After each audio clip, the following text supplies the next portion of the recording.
In this video, we'll show you how to set up services.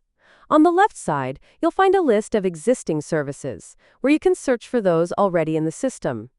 You can also add new services using the Add button. I am selecting the drill pipe structural inspection service to demonstrate how it is configured in the system.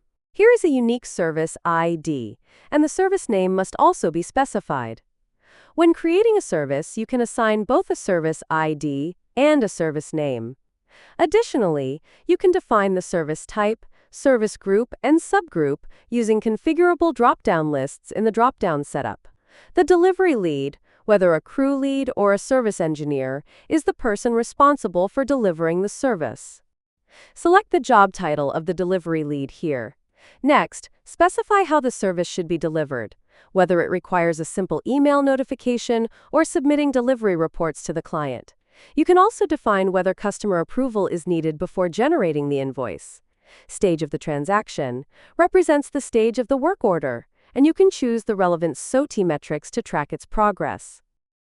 SOT metrics are established and set up through the SOT metrics application. The billing criteria offer 4 options: hourly, daily, per service, or quantity-based.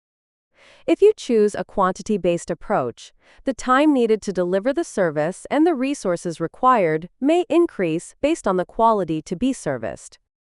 The specified rate applies to servicing a single unit or quantity of work, which in this case is set at $650 per unit. The SAC code helps determine the applicable tax rates for this service. The time required for servicing 1 unit is defined as half an hour, meaning that for a quantity of 10, the estimated service time would be approximately 5 hours. However, this may vary based on the selected work time scaling option. Additionally, you can define the statement of work to outline the scope of services covered. In this section, you will define the resource requirements necessary to deliver the service.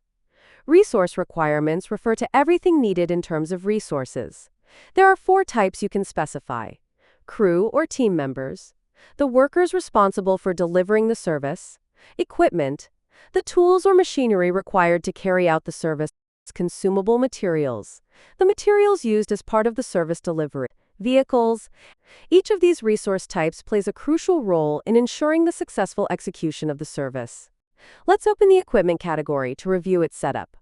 The resource qualifier displays a list of assets categorized under equipment. Next, we need to select the responsibility, which can be assigned to either the service provider or the client. Let's change it to client. This reveals additional fields where applicable charges can be defined as add-ons if the service provider is required to supply the resource. Select the appropriate billing unit and rate. The quantity scaling option indicates that this resource requirement will adjust proportionally as the workload increases. In the Delivery Reports tab, you can define the reports to be generated and sent to the client upon service completion. You can also specify the stage at which these reports should be submitted and choose the recipient from the provided list. Our smart templates enable you to create custom report layouts with automatically inserted data. Alternatively, you can upload a flat PDF file that can be shared with the client as is. The email notifications section enables you to configure automated emails that can be sent to clients, service leads, or other recipients based on the status of a transaction or work order. Let's review the configuration of these email notifications.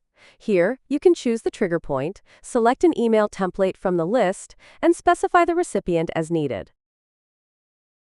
The qualified delivery leads are automatically displayed here, based on their individual resource profiles, which outline their core competencies, capabilities, skills, experience, and ability to execute tasks and services. That's all for today's video. Thank you for watching.